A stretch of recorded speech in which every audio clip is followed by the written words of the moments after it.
Ինձ համար մի բան պարզ է, որ չպետք է լինի մեկ պաշտոն, որը կենտրոնացնում է իր ձեռքում այսքան լիազորություններ։ Եվ նախագահի պաշտոնը պետք է հակակշիռ լինի նման դեպքերի համար։ Նախագահը պետք է հակակշռելու հնարավորություն ունենա։ Դատական համակարգը որևէ կապ չպետք է ունենա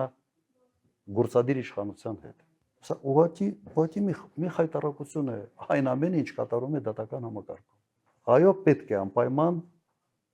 գնալ որոշակի փոփոխություններ։ Ես ժամանակին այս համանadrության դեմ եմ արտահայտվել։ Համանadrությանը ծանոթանալով ես այս բոլոր վտանգները տեսել եմ։ Այն ժամանակ ասում են սուպեր վարչապետություն եւ այլն, տեսանք սուպեր վարչապետության հետևանքները։ Բայց փաստի հետ առնչվելով մենք պետք է հասկանանք, որ ինչ որ բաներ այո պետք է հետ պատտացնենք։ Առնվազն նախագահը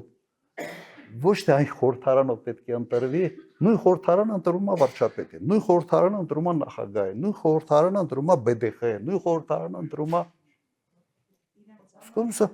Սա բան է, աբսուրդի բան է։ Ուրեմն դու պիտի ենթադրես, որ խորհրդարանում ոչ մի կուսակցություն չպետք է 51% ունենա, անընդհատ պետք է ինչ-որ կոալիցիաներ լինեն, գոնե այդ կոալիցիաները իրար հետ ինչ-որ իրար հակակշռեն։ Բայց եթե այդպես չի, ուրեմն գոնե պետք է ունենաս այլ զսպող ինստիտուտ, որը ունի առաջնային մանդատ զսպելու գործադիր իշխանության։